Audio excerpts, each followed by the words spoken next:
बिस्मिल्लाहिर्रहमानिर्रहीम। इससे पहले लेक्चर में हम लोगों ने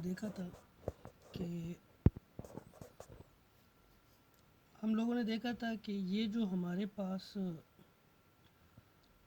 सिंक्रोनस जनरेटर का ये जो रोटर है, इसको हमने इलेक्ट्रोमैग्नेट बनाना है। ठीक है, तो हमने डिफरेंट तरीके पढ़े थे इसको इलेक्ट्रोमैग्नेट बनाने के। पहला तरीका यह था कि हम इसको डायरेक्टली ब्रशेस के थ्रू यहाँ पे और स्लिप रिंग्स के थ्रू हम डीसी पावर सोर्स से इसको कनेक्ट कर लें और यहाँ से हम करंट फील्ड करंट दे दे, इसको एक्साइट करें और इसको जब हम रोटेट करेंगे तो ये रोटेटिंग मैग्नेटिक फील्ड जो है ये 3 फेज़ वाइंडिंग को कट करेगा, उसमें ईएमएफ इंड्यूस्ड होगा और आपको 3 फेज़ जो है वोल्टेज और 3 फेज़ करंट आपको एक्सटर्नल सर्किटरी में आप लोगों को मिलेगा। ठीक है, फिर हमने ये देखा था कि हाई वोल्टेज इलेक्ट्रिकल मशीन के केस में यहाँ पे सिग्निफिकेंट वोल्टेज ड्रॉप होता है और स्पार्किंग जो है वो प्रोड्यूस हो जाता है। और दूसरी इम्पोर्टेंट बात यह है कि वहाँ पे आपको मशीन की जो मेंटेनेंस कास्ट है वो बढ़ जाती है।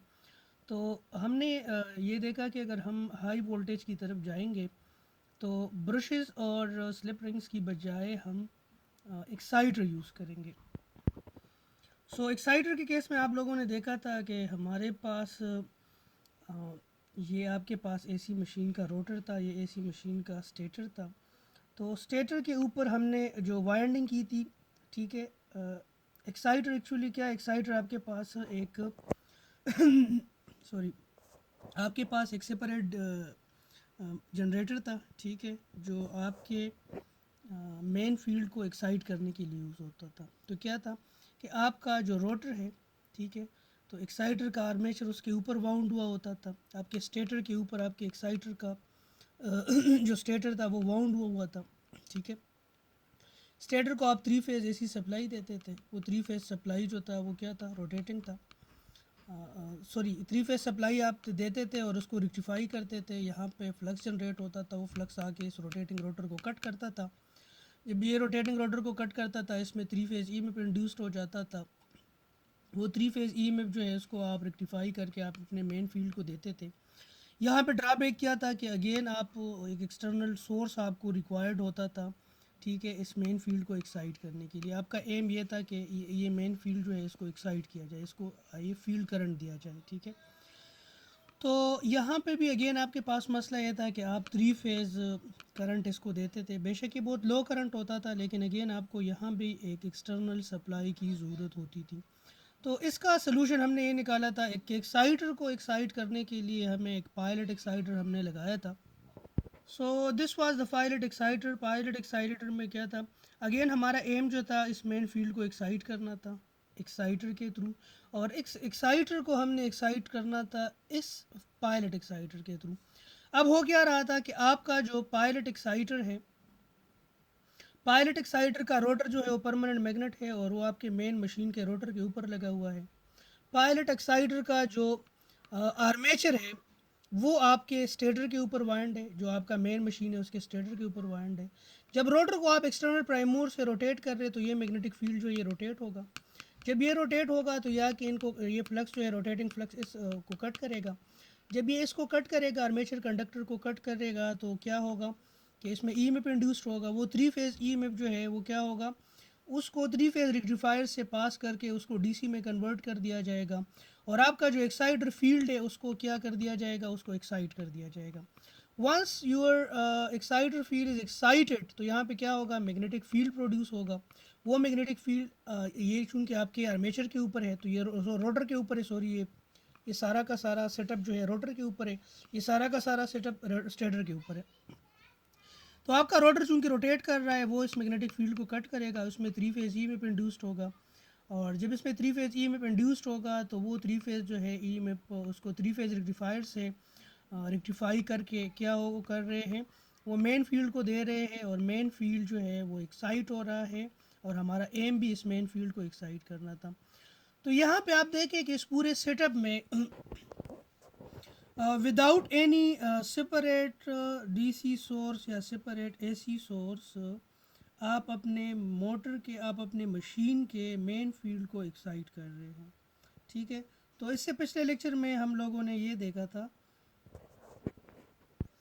यहाँ पे आप लोगों को एक रिलेशन शो किया गया है कि speed of rotation of synchronous generator, कि सिंक्रोनस जनरेटर का स्पीड ऑफ रोटेशन क्या होगा. So the rate of rotation of the magnetic field in the machine is related to the stator electrical frequency by this relation. Actually, this is the relation of the rate of rotation of the this is the rate of the rotation of magnetic field in the machine, and it is related to the stator electrical frequency.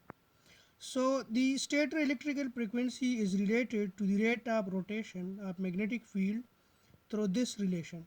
ठीक है. चूंकि आपका जो rotor है it turns at the same speed as the magnetic field, so this equation actually relates the speed of the rotor rotation to the resulting electrical frequency. यानी अगर आपका जो रोटर है वो लेट सपोज 1500 आरपीएम से rotate हो रहा है, लेट सपोज वो कितने आरपीएम से रोटेट हो रहा है, 1500 आरपीएम से रोटेट हो रहा है, उसके 4 नंबर ऑफ पोल्स है, तो उसकी वजह से जो आपके पास ईएमएफ इंड्यूस्ड हो रहा है स्टेटर में, तो उसकी फ्रीक्वेंसी क्या होगी, in M is what 1500, number of poles are 4 divide by 120, so the result is 50. So it's mean कि अगर आप इस जो आपका रोटर है जिसको आपने इलेक्ट्रोमैग्नेट बनाया हुआ है उसको आप 1500 आरपीएम से घुमाए, इसको आप कितने से घुमाए, 1500 आरपीएम से घुमाए, इसके ऊपर आपने 4 पोल्स बनाए हो, ठीक है. तो इससे जो आपके पास फ्लक्स जो स्टेटर कंडक्टर्स को कट करेगा और उसमें 3 फेज ईएमएफ इंड्यूस्ड होगा, तो उस ईएमएफ की इलेक्ट्रिकल फ्रिक्वेंसी क्या होगी, 50 हर्ट्ज होगी. So actually the rotor turns at the same speed as the magnetic field, so this equation relates the speed of the rotor rotation to the resulting electrical frequency.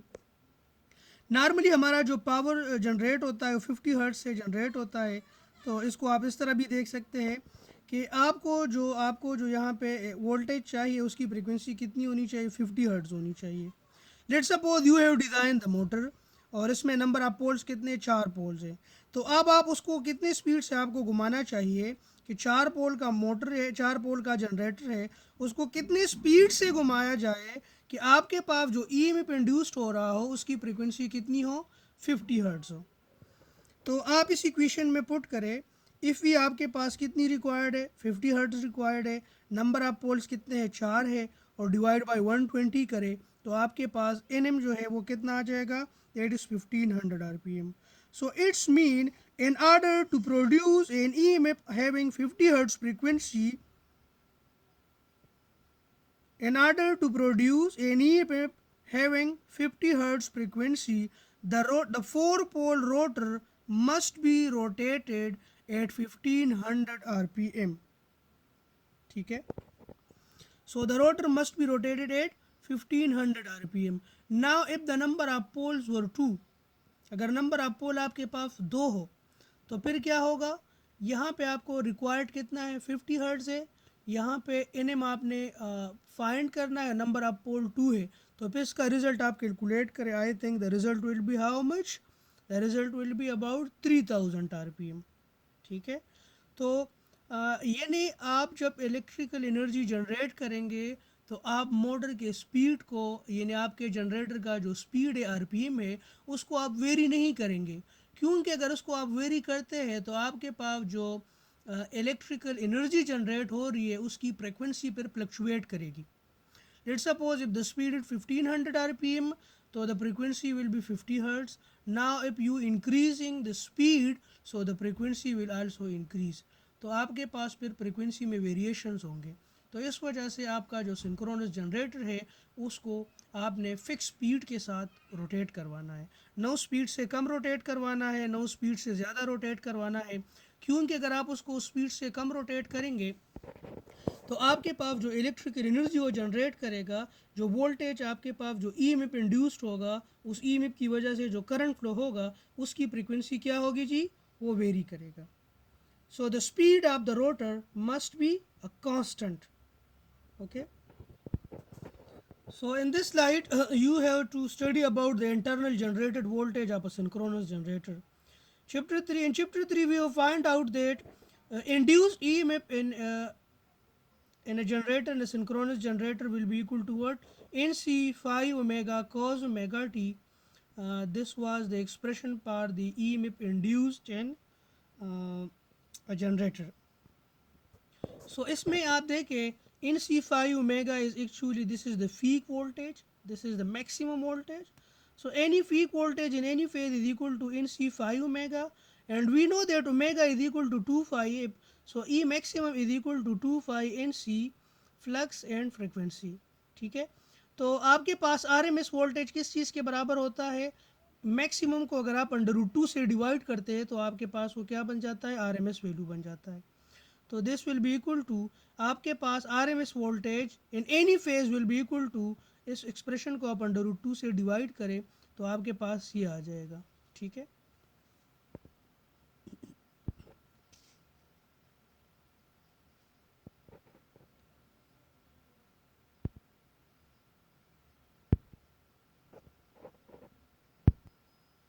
so EA will be equal to, यानी the RMS voltage in a phase will be equal to √2 phi NC flux into frequency.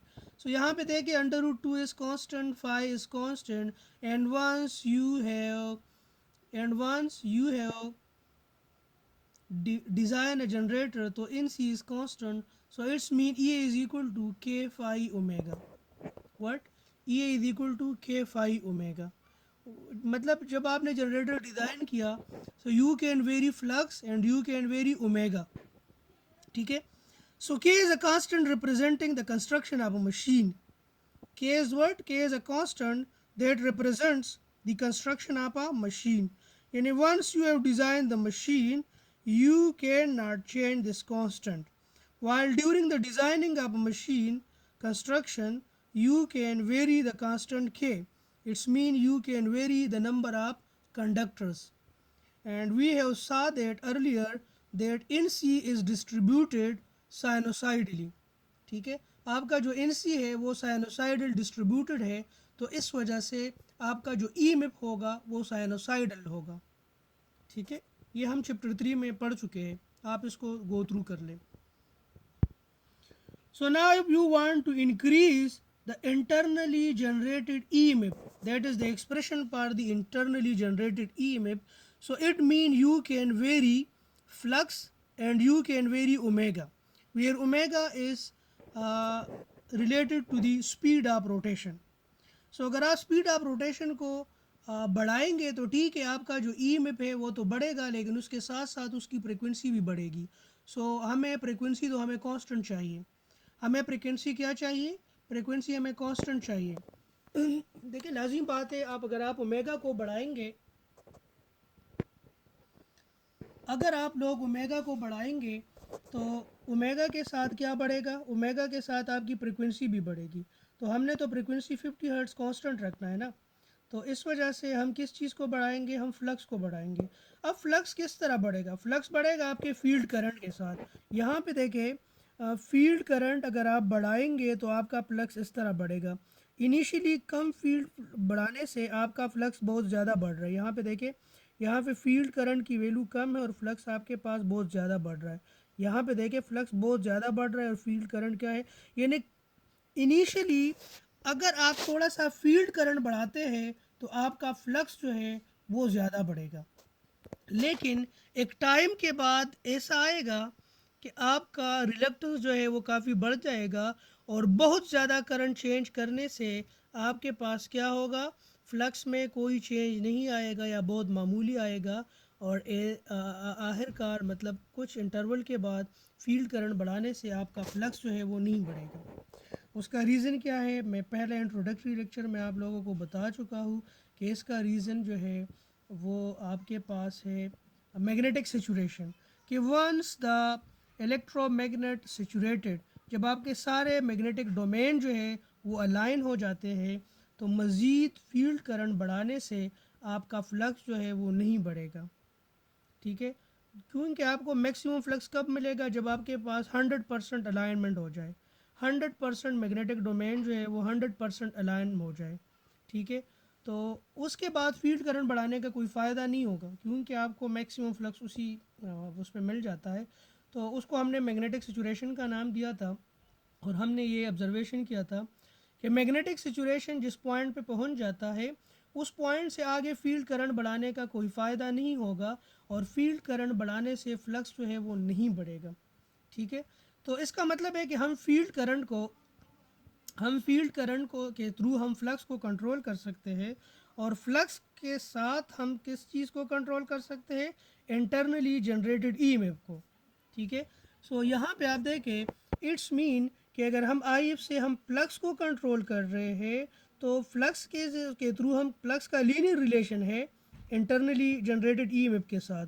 तो इसका मतलब है कि field current के through हम internally जो generated EMF है उसको हम कंट्रोल कर सकते हैं। यहाँ पे आप देखें, this is I and this is actually this axis is just exchange by E A. यहाँ पे देखिए, ये एक्सिस पहले फ्लक्स को रिप्रेजेंट कर रहा था, चूंकि फ्लक्स और ई ए का लीनियर रिलेशन है, यानी जितना आपका फ्लक्स चेंज हो रहा है, जितना आप फ्लक्स बढ़ा रहे हैं, यहाँ पे देखिए this is a linear relation. ठीक है, डायरेक्ट रिलेशन लीनियर रिलेशन है, यानी flux is two time, you want to increase the flux by two time, so the internally generated E M F will be increase by two times. ठीक है, सो यहाँ पे आप देखें कि फ्लक्स और ई ए का लीनियर रिलेशन है, तो हम इस एक्सिस को फ्लक्स की बजाय ई ए से रिप्रेजेंट कर सकते हैं। सो यहाँ पे आप देखें कि अगर आप आई एफ जो है वो बढ़ाएंगे तो आपके पास फ्लक्स बढ़ेगा और उसकी वजह से ई ए बढ़ेगा, लेकिन once the magnetic situation reaches so further by increasing the field current, you cannot increase the internally generated EMF. Keep in mind, this is the internally generated EMF. There is a difference between the terminal voltage and the internally generated EMF. Actually, the internally generated EMF से जब हम losses minus करते हैं तब हमारे पास क्या आता है, terminal voltage आता है. So terminal voltage is something different and internally generated voltage is something different concept. ठीक है, सो इंटरनली जनरेटेड ईएमएफ से अगर आप लॉसेस निकाल लेते हैं तो आपको क्या मिलता है, आपको टर्मिनल वोल्टेज मिलता है, और अगर टर्मिनल वोल्टेज के साथ आप सारे लॉसेस जो है मिला ले तो आपको क्या बन जाएगा, इंटरनली जनरेटेड ईएमएफ आप लोगों को मिल जाएगा। सो एक्चुअली यहाँ पे इस ग्राफ के ज़रिए आप लोग देख सकते हैं कि the internally generated voltage E A is directly proportional to the flux and the speed, but the flux itself depend upon the current flowing in the rotor field circuit. So the field current IF is related to the flux in the manner is shown in this figure. So you have to keep in mind that it is actually not a linear relationship between the field current and the internally generated EMF. It is not a linear relationship. क्योंकि यहाँ पे क्या आ जाता है, magnetic situation आ जाता है। Magnetic situation के बाद आपका फील्ड करंट बढ़ाने से फ्लक्स नहीं बढ़ता, और फील्ड करंट बढ़ाने से जब फ्लक्स नहीं बढ़ेगा तो फील्ड करंट बढ़ाने से आपका इंटरनली जनरेटेड ईएमएफ जो है वो नहीं बढ़ेगा। सो यहाँ पे आप देखें कि आपके पास जो इंटरनली जनरेटेड वोल्टेज है, that is E A, this is the internal generated voltage produced in one phase of a synchronous generator. However, this voltage is not usually the voltage V5 that appears at the terminal of the generator. यानी आपका जो internally generated EMF है, ये आपके पास सारा का सारा आपको टर्मिनल वोल्टेज नहीं मिलता, यानी आपका टर्मिनल वोल्टेज हमेशा डिफर होता है ई ए से। So there are many factors that cause the difference between EA and V5. Number first is the armature reaction. Due to armature reaction, V5 is not equal to EA. Number second, due to the resistance of the armature coils and due to the self-inductance of the armature coil, V5 is different to EA. And the fourth one is the effect of salient pole rotor shapes. तो इस course में हम salient pole rotor shapes के effect को study नहीं करेंगे, बल्कि हम तीन चीज़ों को स्टडी करेंगे कि आपका जो आर्मेचर रिएक्शन होता है उसका टर्मिनल वोल्टेज पे क्या इफ़ेक्ट होता है, self inductance of the armature coils का टर्मिनल वोल्टेज पे क्या इफ़ेक्ट होता है, और आपके आर्मेचर कॉइल्स का आपके जो आर्मेचर कॉइल्स का रेजिस्टेंस है उसका टर्मिनल वोल्टेज पे क्या इफेक्ट होता है. First of all I will tell about you the about the armature reaction. Armature reaction को हमने स्टडी किया था डीसी मशीन के केस में कि आपके पास actually armature reaction is the effect of magnetic field. It is the effect of the magnetic field set up by the armature current on the distribution of flux under the main poles of a generator. The armature magnetic field has two effects. It actually demagnetizes or weakens the main flux and it cross magnetizes or distort it. जब आपके पास generator के case में let suppose क्या है, generator के case में आपने field winding को क्या किया, मैग्नेटाइज कर दिया. अब आप उसको रोटेट कर रहे हैं, तो जब आप उसको रोटेट कर रहे हैं तो वो फ्लक्स जो है आपके स्टेटर के कंडक्टर्स को कट करेगा और उसमें ईएमएफ इंड्यूस्ड हो रहा है. तो अगर आपका एक्सटर्नल सर्किट जो है वो क्लोज ना हो तो कोई करंट फ्लो नहीं करेगा, तो वहाँ पे कोई आर्मेचर रिएक्शन नहीं होगा. लेकिन जब आपका रोटर रोटेट कर रहा है, ठीक है, उसका अपना एक मैग्नेटिक फील्ड है और वो रोटेट कर रहा है रोटर, तो वो फ्लक्स जो है वो किस चीज़ को कट कर रहा है, स्टेटर के कंडक्टर्स को कट कर रहा है. लेकिन आगे अगर आपके पास लोड लगा हुआ है और आपके स्टेटर में जो ईएमएफ इंड्यूस्ड हो रहा है उसकी वजह से अगर कोई करंट फ्लो कर रहा है तो क्या हो रहा है, स्टेटर में उस करंट की फ्लो की वजह से एक और मैग्नेटिक फील्ड प्रोड्यूस हो जाएगा और उस मैग्नेटिक फील्ड का आपके मेन फील्ड के ऊपर जो इफेक्ट होगा उसको हम आर्मेचर रिएक्शन कहते हैं. और एक्चुअली इट डीमैग्नेटाइजेस और weaken the main flux and it cross magnetizes और distort the main flux. So this was a little bit about armature reaction.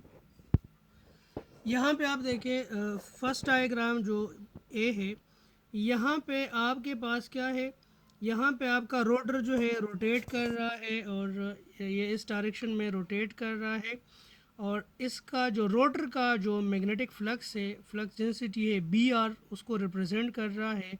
अब ये क्या हो रहा है, ये रोटेट हो रहा है स्पीड ओमेगा एम के साथ. तो ये आपके पास स्टेटर के जो ऊपर आपने वाइंडिंग की हुई है ये इनको कट कर रहा है और इसमें ईएमएफ इंड्यूस्ड हो रहा है जिसे ई ए मैक्सिमम का नाम दिया गया है. तो ई ए मैक्सिमम और बी आर जो है इनके पीक आपस में कोइंसाइड कर रहे हैं, यानी आपका बी आर जो है और ई ए मैक्सिमम जो है दैट इज़ इन फेस. लेकिन यहाँ पे कोई लोड कनेक्टेड नहीं है, स्टेटर के साथ कोई लोड कनेक्टेड नहीं है, तो आपके पास कोई करंट फ्लो नहीं कर रहा. तो यहाँ पे एक ही मैग्नेटिक फील्ड है और वो क्या है, that is only B R, यानी that is the magnetic field due to rotor only. This is the magnetic field due to a rotor only and the rotor is rotating having a frequency omega m. ठीक है. EA maximum is the induced EMF in the stator winding और यहाँ पे कोई current flow नहीं कर रहा क्योंकि स्टेटर के साथ आगे कोई लोड कनेक्टेड नहीं है. So this is the first case. Now what will happen if we connect a load with the stator. अगर स्टेटर के साथ हम लोड कनेक्ट करेंगे तो फिर क्या होगा, and if let's suppose the load is a lagging load. What does mean by a lagging load. A lagging load में क्या होगा कि लेगिंग लोड में आपका जो करंट है वो आपके वोल्टेज से लेग करेगा. तो लेट्स सपोज मैंने यहाँ पे क्या किया, एक लेगिंग लोड मैंने लगा दिया. तो अब क्या हो रहा है, this is B R, this is what, this is B R, that is the magnetic flux density due to the rotor. अब ये फ्लक्स डेंसिटी ये स्टेटर के कंडक्टर को कट कर रहा है, उसमें ईएमएफ इंड्यूस्ड हो रहा है, that is E A maximum. आगे यहाँ पे क्या हो रहा है, लोड कनेक्टेड है 3 फेज, तो वो लोड जो है वो लेगिंग लोड है, तो इस वजह से आपका जो ये करंट है ये क्या कर रहा है, आपके ईएमएफ से यानी वोल्टेज से लेग कर रहा है. ये लेग क्यों कर रहा है, क्योंकि आपका जो लोड है वो एक लेगिंग लोड है. अब चूंकि लेगिंग लोड आपने लगा दिया, उसमें एक लेगिंग करंट फ्लो कर रहा है, उसमें क्या कर रहा है, एक लेगिंग करंट फ्लो कर रहा है. तो इस करंट की वजह से अपना क्या करेगा, ये एक मैग्नेटिक फील्ड सेटअप करेगा. यहाँ पे आप देखें, this is again E A maximum, that is the induced internally generated EMF due to B R. आपने लोड लगा दिया तो उसकी वजह से आई फ्लो कर रहा है, ये आई फ्लो कर रहा है। जब ये आई फ्लो कर रहा है तो क्या हो रहा है, स्टेटर में क्या हो रहा है, ईएमएफ इंड्यूस्ड हो रहा है, उसकी वजह से करंट फ्लो कर रहा है। ठीक है, अब यहाँ पे चूंकि करंट फ्लो कर रहा है तो उसकी वजह से अपना एक मैग्नेटिक फ्लक्स स्टेटर का भी डेवलप हो जाएगा, that is what, that is B S. B is the magnetic field due to stator and B R is the magnetic field due to rotor. ठीक है, सो इन दोनों का जो नेट होगा, यहाँ पे आप देखें कि आपका ई स्टेटर जो है, यानी इसकी वजह से जो यहाँ पे ई एम इंड्यूस्ड हो रहा है, ठीक है, उसका पीक इसके साथ कोइंसाइड कर रहा है। यहाँ पे देखें रोटर की वजह से जो ई एम इंड्यूस्ड हो रहा है, ठीक है, तो वो ई ए मैक्स उसके साथ इन फेज है। लेकिन जब आपने लोड कनेक्ट कर दिया तो अब आपके पास क्या कर रहा है, करंट फ्लो कर रहा है। तो उस करंट की वजह से जो फील्ड है जिसकी फ्लक्स डेंसिटी बी एस है, इसको आप राइट हैंड रूल से इसको फाइंड कर सकते हैं। तो इसका डायरेक्शन बी एस ये बनेगा। ठीक है, तो इसकी वजह से यहाँ पे जो ई में इंड्यूस्ड होगा, ई स्टेट उसको उन्होंने नाम दिया है, तो ये इनके साथ इन फेज है। तो अब आपके पास क्या है, बी जो नेट मैग्नेटिक फील्ड है, नेट मैग्नेटिक फील्ड क्या होगा, इन दोनों का वेक्टर सम होगा। इन दोनों का वेक्टर सम जो होगा that will be what, B net. B net will be equal to B R plus B S. ठीक है, तो बी नेट जो होगा, आपका जो टर्मिनल वोल्टेज होगा, यहाँ पे आप देखें इन दोनों का जो वेक्टर सम होगा वो बी नेट होगा। और ई ए मैक्सिमम और बी आर चूंकि आपके पास क्या है, एन फेज है, बीस और ई स्टेटर आपके पास क्या है, that are also in phase. तो इन दोनों का यानी ई ए मैक्सिमम का और ई स्टेटर का जो फेजर सम होगा वो वी टर्मिनल के बराबर होगा। और बी आर और आपके पास जो बी एस है, इनका जो फेजर सम होगा वो बी नेट के बराबर होगा। ठीक है, तो V phi is equal to E A plus E stator and B net is equal to B R plus B stator. यानी रोटर का मैग्नेटिक फ्लक्स डेंसिटी स्टेटर का मैग्नेटिक फ्लक्स डेंसिटी आपके पास नेट मैग्नेटिक फ्लक्स डेंसिटी के बराबर है। ठीक है, so now the angle between B R and B net, and actually BR is in phase with EA and B net is in phase with the V phi. So the angle between BR and B net is equal to the angle between EA and V phase, and this angle is known as the internal angle or torque angle, and this angle is proportional to the amount of power being supplied by the generator.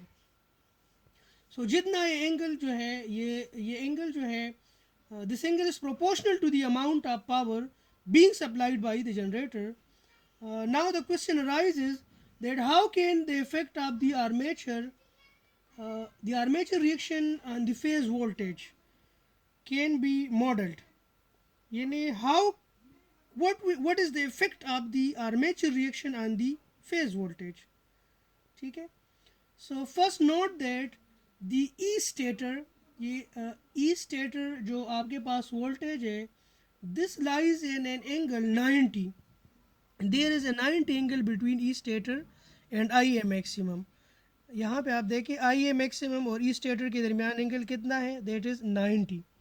ठीक है, and second आप देखें कि आपका जो ये E stator है, this is directly proportional to IA.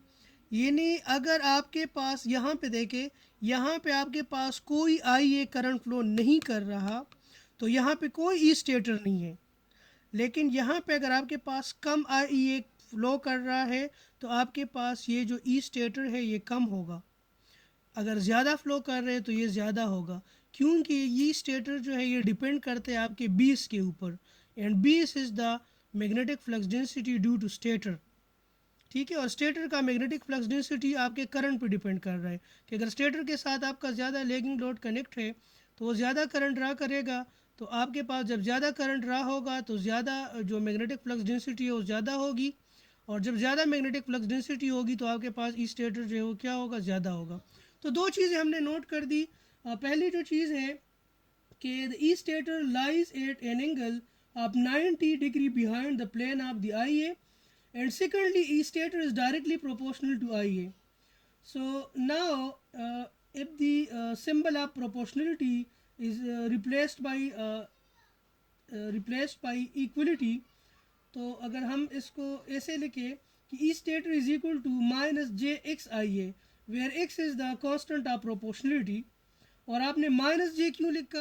क्योंकि यहाँ पे आपका जो डिफरेंस है वो 90 डिग्री का है, यानी आपका करंट जो है, करंट आप कह लें कि करंट और वोल्टेज के दरमियान आपका जो एंगल यहाँ पे बन रहा है आई ए मैक्सिम और ई स्टेटर के दरमियान ये 90 बन रहा है, तो इस वजह से हमने माइनस जे लिख लिया।